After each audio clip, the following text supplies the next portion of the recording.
এবং যোগ্যতার ভিত্তিতে যেন আমরা 3 নম্বর হলো সকল ক্যাডারের সমতা চাই।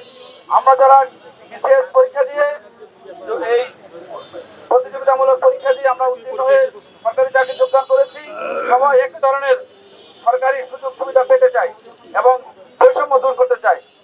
মোদ্দা কথা হলো জনসেবার স্বার্থে বৈষম্যহীন একটা জনপ্রশাসন করতে আমরা আমাদের আন্দোলন করে যাচ্ছি। আমাদের বর্তমান তত্ত্বাবধায়ক সরকারের কাছে, অন্তর্বর্তীকালীন সরকারের কাছে এটাই আমাদের দাবি।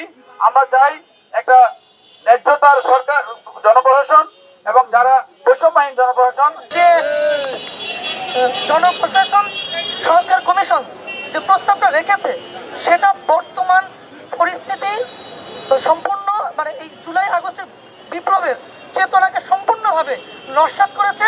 কেননা এই আন্দোলন শুরু হয়েছিল কোটা মুক্ত বাংলাদেশ এবং কোটা না মেধা, মেধা মেধা, এটাই ছিল এই আন্দোলনের প্রথম ইনিশিয়েটিভ স্লোগান, যেটা সম্পূর্ণভাবে ভায়োলেট করে আবার বর্তমান মানে স্বৈরার শাসক যে স্বৈরার শাসক বিদায় নিয়েছেন, আবার যাতে ভবিষ্যতে এরকম একটা স্বৈরার শাসক আসতে পারে সেটার মেইন বীজ বপন কিন্তু এখান থেকে আবার শুরু হচ্ছে।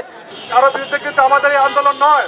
আমরা চাই প্রতিটি কারিগরি যে ক্যাডার ভিত্তিক আছে সেই ক্যাডারের যে কর্মকর্তা কর্মচারী বৃন্দ আছে তারা যাতে জনগণের প্রত্যাশিত সেবা যাতে তাদেরকে দিতে পারে, সেই জন্যই কিন্তু আমাদের আন্দোলন।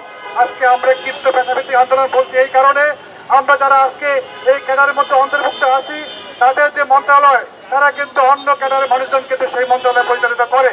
আমরা চাচ্ছি যে সকল ক্যাডারের যোগ্যতম যিনি ব্যক্তি আছে তিনি সচিব পদে অধিষ্ঠিত হবে এবং তিনি সেই ক্যাডারের কার্যক্রম পরিচালনা করবে এবং সেটি জনবান্ধব কার্যক্রম হবে।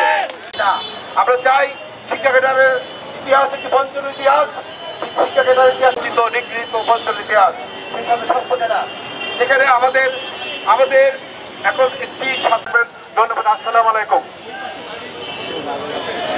আমি স্বাস্থ্য ক্যাডারের সম্মানিত মেম্বার সেক্রেটারি ম্যাডাম অনুরোধ জানাচ্ছি বক্তব্য প্রদান করছি।